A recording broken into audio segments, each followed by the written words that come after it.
దీన్ని కంట్రోల్ చేయగలిగితే తప్ప పరిష్కారం లేదు. రైట్. నాగేశ్వర్ గారు, రేపటి నుంచి అసెంబ్లీ సమావేశాలు ప్రారంభం కాబోతున్నాయి. గతంలో ఎప్పుడైనా ఫలితాలు వచ్చిన తర్వాత ఎంత ఆలస్యంగా, ఎంత గ్యాప్లో అసెంబ్లీ సమావేశాలు ప్రారంభమైన ఉదంతాలు ఏమైనా ఉన్నాయా? దాదాపు రేర్. ఇంత అంటే సందర్భాలు ఉండవచ్చు, కానీ అకారణంగా సమావేశాలు జరగకపోవడం అనేది ఆశ్చర్యమే. ఎందుకంటే మనం ముందుగా అసలు శాసనసభ సమయం పూర్తి కాకముందే ఎన్నికలు పెట్టారు. నిజంగా చెప్పాలంటే ఎన్నికలు ఇప్పుడు పెట్టాల్సిన అవసరం లేదు, ఏప్రిల్ మేలో పెట్టుకోవచ్చు పార్లమెంట్ ఎన్నికల ద్వారా. కానీ ముందుగా పెట్టారు. ముందుగా ఎందుకు పెట్టారు అంటే ప్రజల తీర్పు మళ్ళీ కోరుదాం అని చెప్పారు. ప్రజల తీర్పు మళ్ళీ కోరినాక, ప్రజలు తీర్పు ఇచ్చాక మెజారిటీ 88 మంది సభ్యులు, ఇండిపెండెంట్ ఇద్దరు చేరితే 90 మంది అయ్యాక అసెంబ్లీ సమావేశాలు ఇంత ఆలస్యంగా పెట్టడానికి కారణం ఏందో ఎవరికి తెలియదు. కొన్ని సమస్యలు లేవా అంటే ఆల్రెడీ రైతుల గిట్టుబాటు ధరల సమస్యలు వచ్చాయి. పత్తి నుంచి మొదలుకొని వివిధ వ్యవసాయ ఉత్పత్తులకు కనీసం ప్రకటించిన కనీస మద్దతు ధర కన్నా కూడా తక్కువగా 300 to 400 రూపీస్ తక్కువగా కొంటున్నారన్న ఆందోళన వ్యక్తమవుతోంది. సో అందువల్ల సమస్యలు, ప్రజా సమస్యలు ఉన్నాయి. మరి ఎందుకు సమావేశాలు పెట్టడం లేదు ఎవరికి అర్థం కాదు. సమావేశాలే కాదు, కేబినెట్ ఏర్పాటు కూడా జరగలేదు. మీ అంచనా ఏంటి? ఎందుకు, ఎలాంటి కారణాలు మీరు విశ్లేషిస్తారు? అంటే ఒకటి అంటే సమావేశాలు జరగకపోవడానికి కారణం ఏంటి అంటే శాసనసభ పట్ల అధికారంలో ఉన్న వారికి సహజంగా అంత సీరియస్నెస్ ఉండడం లేదు. గతంలో లాగా అసలు మీకు నెంబర్ ఆఫ్ డేస్ కూడా తగ్గిపోయింది. మీరు గమనిస్తే ఒకప్పుడు శాసనసభ, ఇప్పుడు బ్రిటన్ పార్లమెంట్లో మీకు 100 రోజులు జరుగుతుంది పార్లమెంట్. మీకు మన దగ్గర 30 రోజులు 40 రోజులు జరగడమే కష్టమైపోతుంది. దీనికి కారణం ఏంటంటే అధికార పార్టీలో ఒక స్వభావం ఏముంది, శాసనసభ ఏ ప్రతిపక్షాలు చెప్పేది ఏముంది, మేము వినేది ఏముంది అనే ధోరణి అధికారంలో ఉన్న వాళ్ళకి పోతుంది. ప్రతిపక్షంలో కూడా ఏంటంటే ఎవరు ఎంత అసలు ప్రభుత్వాన్ని ఎంత అడిగినా వాళ్ళ పని వాళ్ళకే, వాళ్ళ పని వాళ్ళు చేసుకుంటూ వెళ్తారు. అందువల్ల పొలిటికల్ సిస్టంలోనే శాసనసభ పట్ల సీరియస్నెస్ పోయింది. ఈ శాసనసభలో చర్చించి దీర్ఘకాలంగా ఉన్న సమస్యలపైన ఒక విజన్తో చర్చించడం లేదు. రాజకీయ పార్టీలు కూడా ఎలా అయిపోయాయంటే అది ఏం చేసినా టీఆర్ఎస్ ఎమ్మెల్యేలు మద్దతు ఇస్తారు, కాంగ్రెస్ ఎమ్మెల్యేలు తిడతారు. ఈవెన్ రేపు కేసీఆర్ మంచి చేసినా కూడా కాంగ్రెస్ వాళ్ళు విమర్శించాల్సిందే. ఇదొక కారణం. ఇది తర్వాత ఈ అసెంబ్లీకి ఉండే ప్రత్యేకత ఏంటి అంటే లాస్ట్ అసెంబ్లీలో మనకు ఆంధ్రప్రదేశ్తో పోలిస్తే 2014లో తెలంగాణ ఇదే డైవర్స్ అసెంబ్లీ, అంటే వైవిధ్యభరితమైన శాసనసభ, మోర్ రిప్రజెంటేటివ్ అసెంబ్లీ 2014లో. ఎందుకంటే మీకు ఆంధ్రప్రదేశ్లో టీడీపీ, బీజేపీ ఆ రెండు మిత్రపక్షాలు కనుక వాళ్ళ ఇద్దరిని ఒకటే అనుకుంటే ఇక టీడీపీ, బీజేపీ, వైసీపీ అంతే, ఇక వేరే వాళ్ళు లేరు. అందులో వైసీపీ చాలా కాలం శాసనసభకే పోవడం లేదు. అవి ఇక రెండు పార్టీల మధ్య కురుక్షేత్రమే కాదు, ఇద్దరు వ్యక్తుల మధ్య కురుక్షేత్రంగా ఆంధ్రప్రదేశ్ శాసనసభ నడిచింది. చంద్రబాబు నాయుడు వర్సెస్ జగన్మోహన్ రెడ్డి.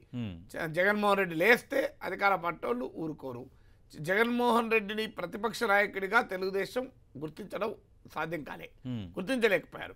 చంద్రబాబు నాయుడు ముఖ్యమంత్రిగా వైఎస్ఆర్ కాంగ్రెస్ గుర్తించలేకపోయింది. ఇది ఆంధ్రప్రదేశ్ పరిస్థితి. కానీ తెలంగాణలో ప్రత్యేకత ఏంటంటే ఒక రకంగా అప్రిషియబుల్ 2014 మల్టీ పార్టీ అసెంబ్లీ. మీకు టీఆర్ఎస్తో పాటు దాని మిత్రపక్షమైన ఎంఐఎం ఒకవైపు ఉంటే మీకు Congress, BJP, CPI, CPM, Telugu Desam ఇన్ని పార్టీలకు ప్రాతినిధ్యం ఉండే ఆ దశ నుంచి ఇవాళ తెలంగాణ శాసనసభలో కూడా ప్రతిపక్షం బలహీనపడింది. 2014తో పోలిస్తే చాలా బలహీనపడింది. ఇవాళ టీడీపీ 2 సభ్యులే, బీజేపీ 1 సభ్యులే, సిపిఐ, సిపిఎంకు సభ్యత్వం లేదు. బహుశా రాష్ట్ర చరిత్రలో అంటే తెలంగాణ ఉమ్మడి రాష్ట్రంలో కూడా బహుశా వామపక్షాలు లేని శాసనసభ ఇదే మొదటిసారి అనుకుంటా. తొలి హైదరాబాద్ రాష్ట్ర శాసనసభలో వామపక్ష భావాలు ఉన్న వాళ్ళు ప్రధాన ప్రతిపక్షం. ఆ దశ నుంచి ఇవాళ వామపక్షాలు లేని శాసనసభ చూడబోతున్నారు. 2 వామపక్షాలు లేదు తెలంగాణ వరకు. ఆంధ్రలో ఎలాగూ లేదు. ఆంధ్రలో 2014 లేదు. అవును, తెలంగాణలో మొదటిసారి లాస్ట్ ఎలక్షన్లో సిపిఐ నుంచి ఒకరు గెలిచారు, అతను టీఆర్ఎస్లో చేరాడు. సిపిఎం నుంచి ఒకరు గెలిచారు భద్రాచలం నుంచి. కానీ ఈరోజు సిపిఐ, సిపిఎంలో సభ్యత్వం లేదు. తెలంగాణ జనసమితి పుట్టింది కానీ సభ్యత్వం లేదు. టీడీపీకి 2 ఎమ్మెల్యేలు ఉన్నారు, వాళ్ళు రేపో మాపో టీఆర్ఎస్లో చేరుతారు, అందులో ఒకరు మంత్రి అవుతారని కూడా అంటున్నారు. ఆల్రెడీ టీడీపీ శాసన మండలి పక్షం టీఆర్ఎస్లో విలీనమైంది. ఇక శాసన సభాపక్షమే విలీనం అవ్వడం ఆలస్యం. నా అంచనా అసెంబ్లీ సమావేశాలు మొదలైన రేపో మాపో తెలుగుదేశం శాసనసభాపక్షం టీఆర్ఎస్లో విలీనం అవుతుంది. ఇక తెలంగాణలో టీడీపీ ఉంటుందా ఉండదా అనేది క్వశ్చన్ మార్క్ అవుతుంది. ఇక మిగిలింది ఏంటి, బీజేపీకి ఒక్క మెంబర్ ఉంటారు, కాంగ్రెస్ సభ్యులు ఉంటారు, అలా కొంతమంది ఉన్నా పోయినా కాంగ్రెస్ ఉంటారు, టీఆర్ఎస్ ప్లస్ ఎంఐఎం ఉంటుంది. అందువల్ల it is less representative assembly. తెలంగాణలో అదొక ఆవేదన కలిగించేది. అంతకుముందు ఉన్న దానితో పోలిస్తే అధికార పక్ష బలం పెరిగింది. అంటే అఫ్ కోర్స్ అప్పుడేమో ఫిరాయింపులతో బలం పెరిగింది, ఇప్పుడేమో ప్రజల తీర్పుతో బలం పెరిగింది. అంటే ఆల్రెడీ 90 మంది అయిపోయారు 119లో, ఇంకో 10 మంది ఇప్పుడు ఈ పార్టీలకే ఏరే అవకాశం ఉంది. అంటే 100 మంది కేసీఆర్ గారు చెప్పిన సంచరి మీట్ అవుతుంది ఏదో రూపంలో. అందువల్ల శాసనసభలో ఎప్పుడైతే ఒక డైవర్స్ అపోజిషన్ ఉండదో శాసనసభ పట్ల సీరియస్నెస్ కూడా తగ్గుతుంది. ఎప్పుడు కూడా సుప్రీంకోర్టు ఒక తీర్పులో చెప్తుంది, బలమైన ప్రతిపక్షం ఎందుకు అవసరము అంటే ప్రజాస్వామిక వ్యవస్థలో ప్రజల భిన్నాభిప్రాయాల్ని శాసనసభ ద్వారా జరగాలి అంటే కూడా ప్రతిపక్షం అవసరం బలమైంది. ఎందుకంటే అధికారంలో ఉన్న టీఆర్ఎస్ కూడా 50% ఓటికి రాలేదు, 47% వచ్చింది. అంటే సగం మంది ఓటర్లు టీఆర్ఎస్ కాదన్నారుగా, మరి వాళ్ళ వాయిస్ ఎవరు వినిపించాలి శాసనసభలో? అధికారంలో ఎంత మెజారిటీ వచ్చినా శాసనసభలో టీఆర్ఎస్కు ఓటు వేయని ప్రజల వాయిస్ ఎవరు వినిపించాలి? అందువల్ల ఖచ్చితంగా ప్రతిపక్షం లేకపోవడం కూడా తెలంగాణ అసెంబ్లీలో బలహీనం కలుగుతుంది. అంటే ప్రతిపక్షాలు కూడా అంత సీరియస్ గా తీసుకోవట్లేదు. అంటే ఒకటి మా గొంతు నొక్కేస్తున్నారని కొందరు అనటం. మన ఏపీ వరకే చూస్తే అసలు ప్రతిపక్షంగా ఉన్న వైఎస్ఆర్ కాంగ్రెస్ పార్టీ సమావేశాలకే హాజరు కాకుండా ఉంది. అంటే తెలంగాణలో ఆ ప్రాబ్లం లేదు నిజంగా చెప్పాలంటే. కానీ ఇక్కడ ఇంకొక ప్రాబ్లం ఉంది, ప్రజాస్వామ్యంలోనే వక్రీకరణ వచ్చింది. అంటే పార్లమెంటరీ డెమోక్రసీలో లీడర్ చుట్టూ తిరగదు రాజకీయం, పార్టీ చుట్టూ తిరుగుతుంది.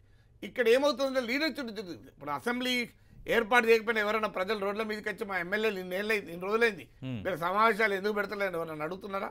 అసలు కేబినెట్ ఎందుకు ఏర్పాటు చేయలేదు ఎవరైనా అడుగుతున్నారా? అసలు పార్టీలు కూడా పట్టించుకోవడం లేదు. ప్రజల్లో కూడా ఎక్కడైనా వ్యతిరేకత వస్తుందా? ఎందుకు రావడం లేదంటే ప్రజలు ఈ ఎమ్మెల్యేలందరికీ ఓట్లేలే, 18 మంత్రులు కావాలని ఓట్లేదు. ప్రజలు కేసీఆర్కి ఓటేశారు, కేసీఆర్ ప్రమాణ స్వీకారం చేసినట్టుగా సరిపోతుంది అనే టైప్లో ప్రజలు కూడా ఉన్నారు. ప్రజలు కూడా దాని పేరు సీరియస్గా తీసుకుంటలేరు. కేబినెట్ ఏర్పడలేదు. ప్రజలు మీకు 5 ఏళ్ళు మహిళా మంత్రి లేకపోయినా ఎవరు సీరియస్ తీసుకున్నారు? 5 years అసలు 50% జనాభాకు ప్రాతినిధ్యమే లేదు కేబినెట్లో. కానీ ఎవరైనా పట్టించుకున్నారు? ప్రజలు బ్రహ్మాండంగా ఓట్లేశారు కదా. ఫిరాయింపులను పట్టించుకున్నారా? ఫిరాయింపుదారులందరూ మళ్ళీ గెలిచారు కదా. అందువల్ల ప్రజాస్వామ్యంలో ప్రజల తీర్పులోనే ఉన్న లోపం ఇది. అందువల్ల ప్రజలే సీరియస్ తీసుకోవడం లేదు, రాజకీయ పార్టీలు సీరియస్ తీసుకోవడం లేదు. అధికారంలో ఉన్నవారు ఎప్పుడైనా శాసనసభను ఎంత అవాయిడ్ చేస్తుందో మంచిది అనుకుంటారు. ఎందుకంటే శాసనసభలో ఉంటే అకౌంటబుల్ అని చెప్పాల్సి వస్తుంది కదా. ప్రభుత్వంలో అధికారంలో ఉన్నవారు యాటిట్యూడ్ ఎట్లుంటుందంటే, ఏంది నాకు ఈ రోజు గొడవ, శాసనసభ పోవాలి, అందరు క్వశ్చన్లు అడుగుతారు, ఇదే అడుగుతారు, నేను సమాధానం చెప్పుకోవాలి, నాకు ఏ సమాధానం లేకుండా నేను పాలన చేయాలని నాయకత్వాలు కోరుకుంటారు. ఎందుకంటే గెలిచే వరకు ప్రజాస్వామ్యం, గెలిచిన తర్వాత రాచరికం ఉండాలని కోరుకుంటారు. రైట్. అంటే నాగేశ్వర్ గారు ఇప్పుడు అసెంబ్లీ సమావేశాలు ప్రారంభం కాబోతున్నారు రేపటి నుంచి. ఇప్పటివరకు మీరు అన్నట్టుగా కేబినెట్ విస్తరణ కూడా జరగలేదు, అది కూడా కొంత విమర్శలకు దారితీస్తోంది. ఇప్పుడైనా కేబినెట్ విస్తరణకు సీఎం కేసీఆర్ ప్రయత్నం ప్రారంభిస్తారా? మీ అంచనా ఏంటి? అంటే బహుశా ఈ వీక్లో ఇప్పుడు 18th 19th అవుతుందని అంటున్నారు. కనీసం 8 మంది అయినా ప్రమాణ స్వీకారం చేస్తారంటున్నారు.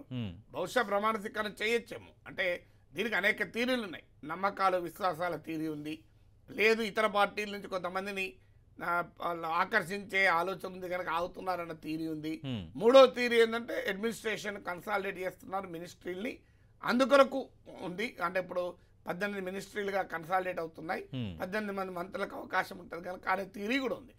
ఏ థీరీ నిజమో మనకు తెలియదు. కానీ అసెంబ్లీ సమావేశాలు ఆలస్యం కావడం కానీ, కేబినెట్ విస్తరణ ఆలస్యం కావడం కానీ నిజంగా ఆవేదన. ఎందుకంటే మన రాజ్యాంగం ప్రకారము గవర్నరు పరిపాలన చేస్తారు, పాలన ముఖ్యమంత్రి కాదు.